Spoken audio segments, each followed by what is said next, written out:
Man, I really gotta redo that intro. What's up guys, welcome back to FullThrottleRC. So last week we finally made some full passes with the dragster, and I was pretty impressed with it. I keep having to remind myself this is something I basically built from the ground up with a lot of 3D printed parts.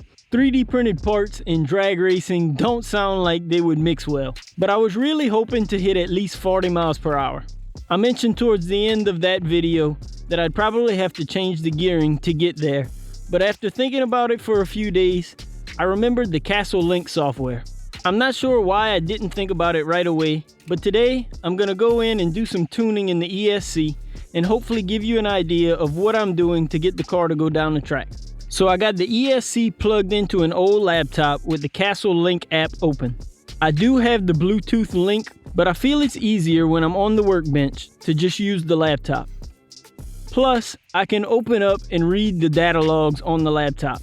After using the Mamba X for a while and now the Hobbywing XR10 in my Street Eliminator car, this is the one thing I will say the Castle system has over Hobbywing. The data log feature in the Hobbywing ESC isn't nearly as in-depth as this with the interactive graph. This is where I can see what the car is doing during a run. Here's a little example. You can see here where I input full throttle. The motor goes to about 4,000 RPM and then ramps up to around 7,000 where I let out. We'll talk more about that stall in a little bit, but you can see how this is useful. If the RPMs jump up too fast and the car is spinning too much, the graph would show it and I know to back off a little. Now to get a little more speed out of the car, I don't want to adjust the launch at all. It's taking about all the power it can on the launch without getting out of hand. I'll cover more on how I do that later. What I really want to do is come over here to cheat mode.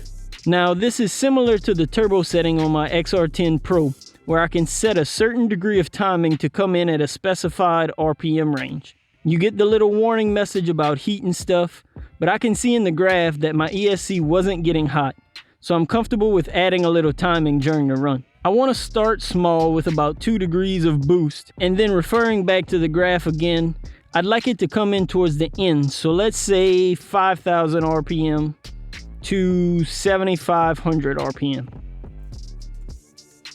Now I just hit update and it sends it to the ESC. Now let's talk a little about launching. You may have noticed the car leaves and then kind of picks up speed a little down track. This is done with this awesome transmitter, the Graupner X8E. I can't take credit for this.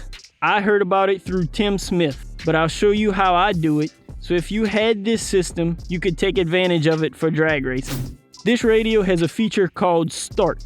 When it's triggered, you can set a throttle position and percentage, where once you pull the trigger past the set position, it'll hold the throttle output at your desired percentage for however long you want and then ramp up to 100%. So what I can do is find out what throttle percentage is good to leave at and then set the start function to hold it at that percentage when I pull full throttle for however long I want, and then it ramps to full throttle.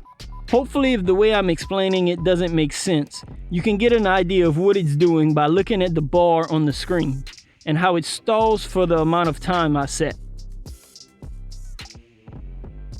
So that's a little bit of what I go through when tuning my drag cars, only through the electronics. I'd love to take it out and see if those changes helped at all, but it's currently about 10:30 p.m., so that'll have to wait for another day. Anyway, I hope that helps out some of you. I think tuning the electronics side of things is super important and pretty much all you have to do once you have a basic setup on the car. If you enjoyed this type of video, let me know in the comments below and I'll cover more of my tuning process with this car and my Street Eliminator.